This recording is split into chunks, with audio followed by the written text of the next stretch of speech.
stok pemimpin yang disegani di Indonesia tidak akan pernah habis.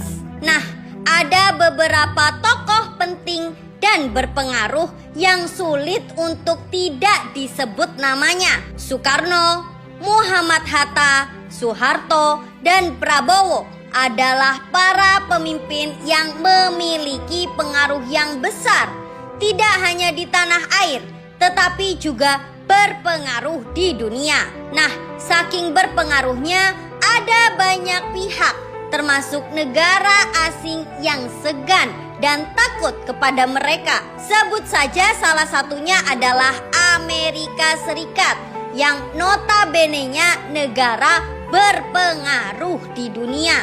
Nah, kira-kira apa saja sih alasan Amerika takut? Dan apakah Pak Jokowi masuk dalam daftarnya? Nah, nggak pakai lama, yuk kita singkat beritanya melalui video ini. Tegas dan berani. Alasan pertama yang bikin Amerika Serikat ketar-ketir berhadapan dengan tokoh penting Indonesia adalah tegas dan berani. Seperti diketahui, Presiden Soekarno adalah sosok yang terkenal akan sikapnya, yang tegas dan berani pada segala bidang, termasuk bidang politik. Salah satu buktinya nih ketika Presiden Soekarno memutuskan Indonesia untuk menjadi negara non-blok dan menjadi sekutu Amerika Serikat dan Uni Soviet. Tidak hanya itu saja loh, Presiden Soekarno juga pernah mengambil langkah berani untuk keluar dari Perserikatan Bangsa-Bangsa atau PBB. Nah, langkah tersebut membuat negara asing semakin segan pada sosok Presiden Soekarno. Bung Karno bukan pemimpin loyo dan kaleng-kaleng. Kekuatan militer. Alasan kedua yang bikin Amerika Serikat ketar-ketir berhadapan dengan tokoh penting Indonesia adalah kekuatan militer. Nah, kekuatan dan keberanian tentara Indonesia tidak perlu untuk diragukan lagi ya. Nah, pada masa kepemimpinan Presiden Soekarno, militer Indonesia sangat ditakuti oleh dunia. Sebut saja salah satunya Amerika Serikat yang tersohor dengan kecanggihan dan kemajuan alat militernya. Pada masa kepemimpinan Presiden Soekarno, juga ada banyak anggota militer yang menjadi pasukan elit. Sebanyak 126 militer Indonesia pernah menduduki posisi ke-13 di dunia.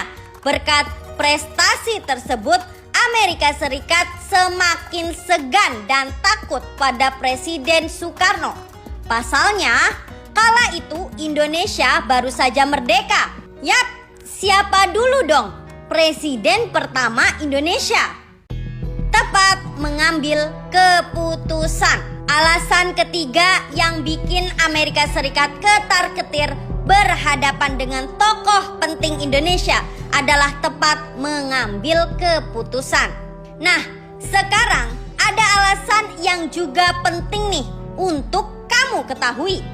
Mengapa negara maju seperti Amerika Serikat takut kepada pemimpin kita? Selain Presiden Soekarno, wakilnya Muhammad Hatta juga disegani dan ditakuti dunia. Seperti diketahui bahwa Muhammad Hatta adalah salah satu pejuang kemerdekaan yang selalu setia ada di sisi Presiden Soekarno. Karena itu, segala keputusan dan langkah besar yang diambil oleh Presiden Soekarno ada campur tangan Bung Hatta. Makanya nih, Amerika Serikat juga takut kepadanya. Rasa sakit Bung Hatta adalah rasa sakit Bung Karno juga. Nah, siapa yang berani menentang Bung Hatta akan berhadapan dengan Presiden Soekarno. Berani nggak tuh Amerika Serikat? Tentu tidak. Tidak mudah dipengaruhi. Alasan berikutnya yang bikin Amerika Serikat ketar-ketir berhadapan dengan tokoh penting Indonesia adalah tidak mudah untuk dipengaruhi. Suatu hari Amerika Serikat berusaha keras untuk melakukan dominasi terhadap Indonesia dengan mengiming-imingkan sesuatu. Keadaan ini pun membuat Bung Hatta tidak berpikir panjang untuk menolak. Bahkan penolakannya dilontarkan secara terang-terangan. Bung Hatta yakin nih bahwa bangsa Indonesia adalah bangsa yang kaya raya dengan sumber daya alam dan manusia. Negara lain selalu tertarik ingin menikmati. Nah, ini nih bukti bahwa Amerika Serikat tidak ada apa-apanya. Luar biasa sekali memang ya. Dan saat ini perjuangan para pemimpin itu ada di tangan Pak Jokowi. Makanya mari kita dukung Pak Jokowi untuk 3 periode. Gimana menurut kalian? Jangan lupa untuk komen di bawah dan share video ini. Terima kasih sudah menonton dan sampai jumpa besok. Bye-bye.